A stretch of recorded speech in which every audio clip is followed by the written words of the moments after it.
Hello, this is Bruce Reviews Music and it's that time of the year again. Today I'm gonna present to you my top 25 songs of 2018. There's a lot to talk about here, so let's start with number 25. This is the song West Side by This Wildlife. A very emotional combination of indie rock and emo pop influences. These two guys are very sympathetic in the music video as well. One of my favorite emotional little songs of the year. My number 24 is a very different kind of music. It's Sub L by Polish black and death metal band Behemoth. This is also kind of a ballad for their standards, and it's drawing a lot of influences from the gothic rock realm, so this is one of the most interesting Behemoth songs in all of their career. My number 23 is Like Orpheus from the Israeli progressive metal band Orphaned Land.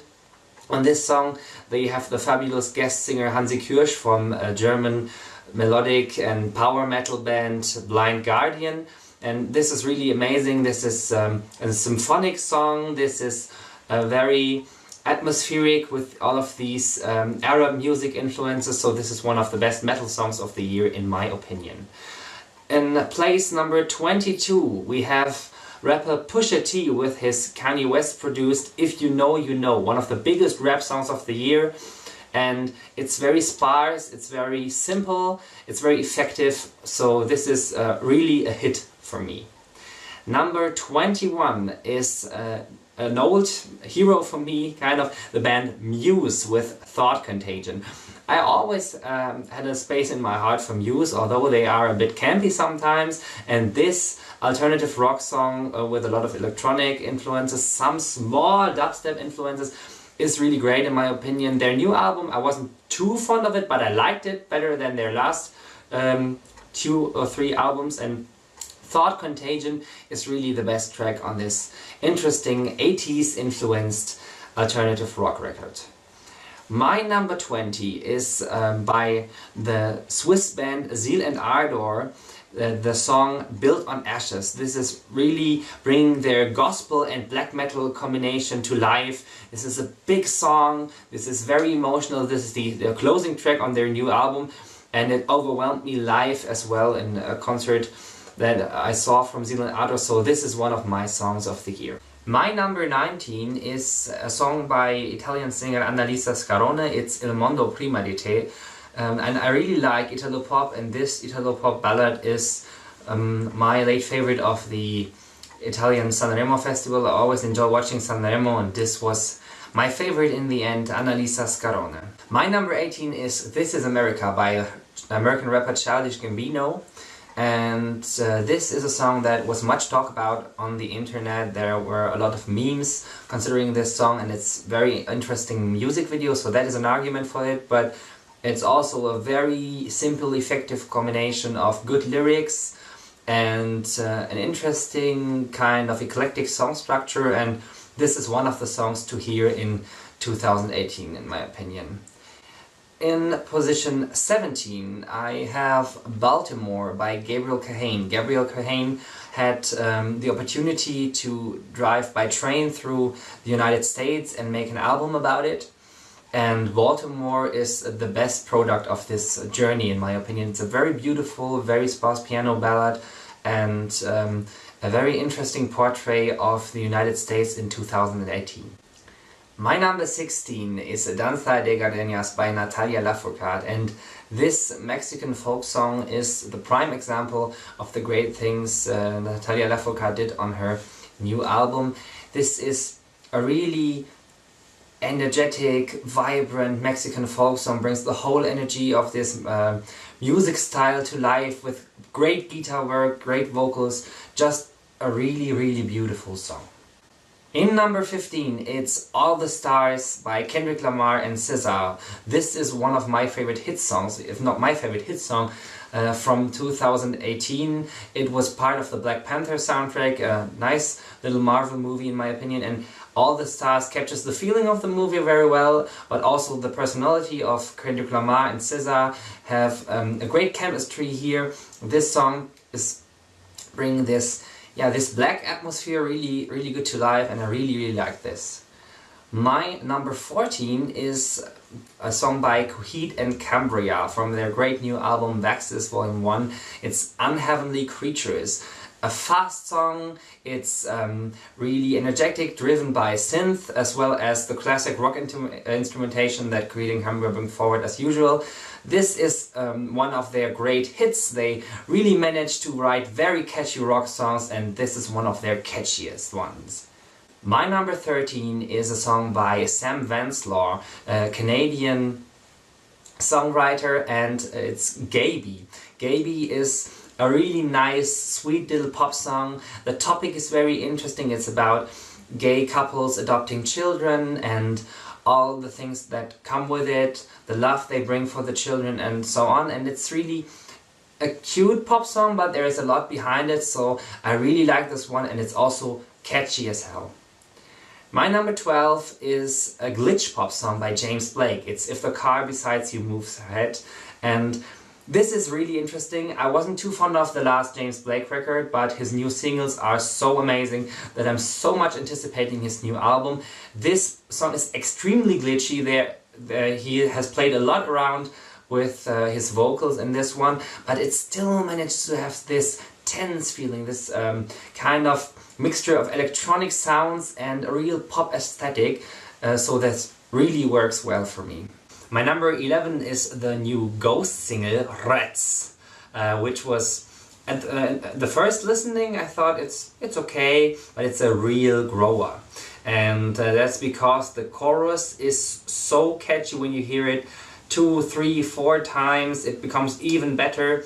And this is the song I presume that Ghost started their live shows with, and I've got some tickets booked for the new Ghost Europe tour, and I'm happy to sing along in the crowd with Rats. So we are starting with the top 10 now, and the first song in the top 10 is Unwiederbringlich by Tokotronic. I had a review up on this channel about the new Tokotronic album, and I thought it was rather good, but not everything was in the right place. But Unwiederbringlich is, in my opinion, the best German language song of the year.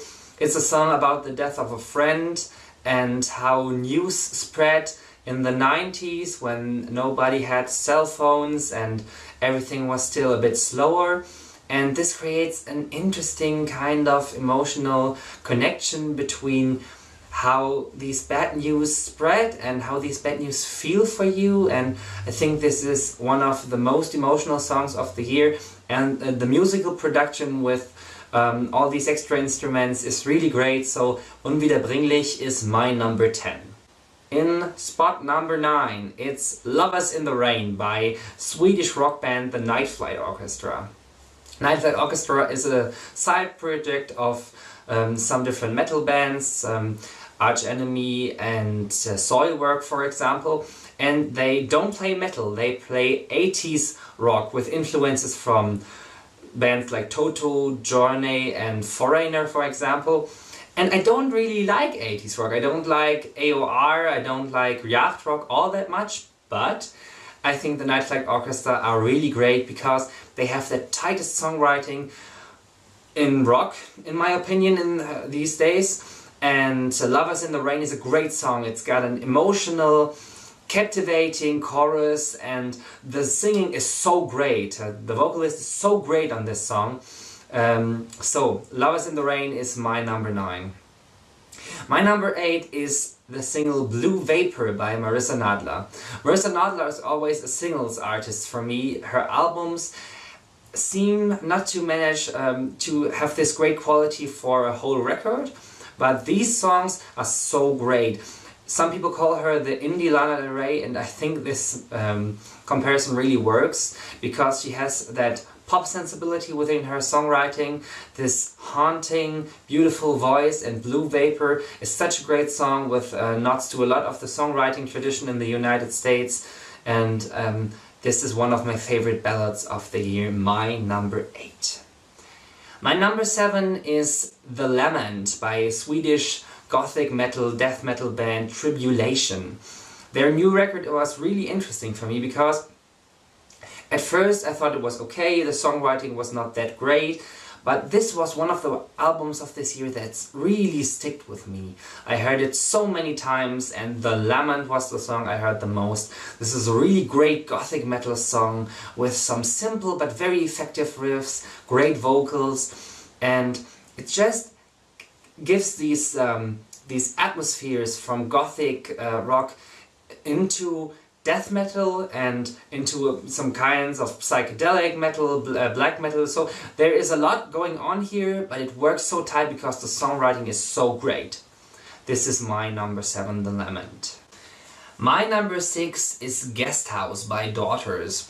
Daughters had an album out this year which really had a lot of buzz in music critic circles and in the internet community, and it's one of my favorite albums of the year, but let's talk about that later. Guest House is the final song on this, and it's very, very creepy. It's like a peak scene of a horror movie when there's these vocals that always are shouting, let me in, I've been knocking and knocking, and it's such an intense song. It's, in my opinion, it's maybe the most intense song of the year, because it's very heavy. I don't think you have to be as heavy as a lot of the modern metal bands are to be so intense. So there is this way of sounding heavy whilst not being too compressed or too loud, and this song really hit the nail on the head in my opinion. The Guest House by Daughters. My number 5 is Di Mi Nombre by Rosalia. I had the Rosalia review up a few weeks ago, and I really love this album to this day. And Di Mi Nombre, the third single from this album, is my favorite song from it. It's a beautiful combination of R&B, Spanish flamenco vocals, a bit of autotune in here, and it manages these combinations of old and new things very well. This song is just so beautiful, it's so emotional, because there are these great vocals, really, really great vocals by Rosalia, and they are mixed up with these autotune parts, and it just makes the emotion even more intense. That doesn't work always with autotune, but here it works very, very great. My number 4 is Immaterials by Sophie. Sophie is a music producer from Great Britain, and she really manages to write very innovative music. It's not easy to write innovative music these days, and her bubblegum bass sounds are really innovative. Immaterials is the most poppy song from her new album, Oil of Every Person and Insights, but this song manages to get the emotion really high on the album. It's coming after a kind of an ambient piece, and it manages to lift everything up, and it's really, really a great pop song, but it's also very, kind of a think piece, because it's about identity, it's about gender identity and all of this stuff, but it manages to pack it into a very poppy, well-written song. Immaterials, my number 4. Now we're coming to the bronze medal, and it's a song I kind of think of a guilty pleasure as. It's Music is Worth Living For by Andrew WK. Really like the new album by Andrew WK, and Music is Worth Living For was one of the best singles of the year. It's just camp, it's great, it's making me feel so energetic, and it's kind of a musician's anthem, of course, and makes sense for me just because these vocals, these kind of campy instruments and lyrics make this a perfect thing, even if it's a guilty pleasure, and everyone who's into rock music should listen to Music is Worth Living For, even if it's just one time. My number 2 from this year is Make Me Feel by Janelle Monáe, the best pop song of the year in my opinion. This combination of these really cheeky verses and the great and big build-up in the pre-chorus leads to this straight chorus. Just this kind of songwriting is just phenomenal for me, and it implements itself very great into the new album. But that's not what counts in the end. It's just that this song, you want to hear it again and again and again, and it never fails to deliver another interesting detail in the third, fourth, fifth and so on listens, and I really love it. Janelle Monáe's combination of R&B and pop and hip-hop works so great on this, so Make Me Feel is almost my favorite song of the year, but there is one to come first, and that is Kids See Ghosts featuring Pusha T, Feel the Love. I don't know what to say about trap these days, and I think that trap is not the best musical development of the last few years. I think it makes a lot of the Spotify culture, I know that, but I think it's not the best for music nowadays. But this song feels like really the peak of the trap movement, maybe even the end, because these ad-libs, the ad-libs are so crazy. They are like a satire on trap, but it works. It's not just comedy, not far beyond that, but the catchiness of the song and the explosion of ad-libs in the second half is such a great combination. It's the highlight of hip-hop in my opinion for this year. It's the highlight of the whole trap movement in my opinion. And it highlights how great Kanye West is as a producer, as a songwriter, sometimes even as a rapper and a singer. And this one has to be my favorite. This is a song that stays. This is a song that may define trap. And yeah, although I know that it's not just trap, but there are these very, very clear influences from this movement in this.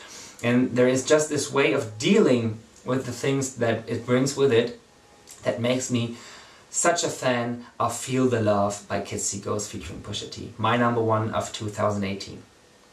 So, these were my 25 favorite songs. Down in the description I have a Spotify playlist with all of my favorite songs from this year, around 100. So check these out, and I will be back soon with my top 50 albums of 2018. See you soon!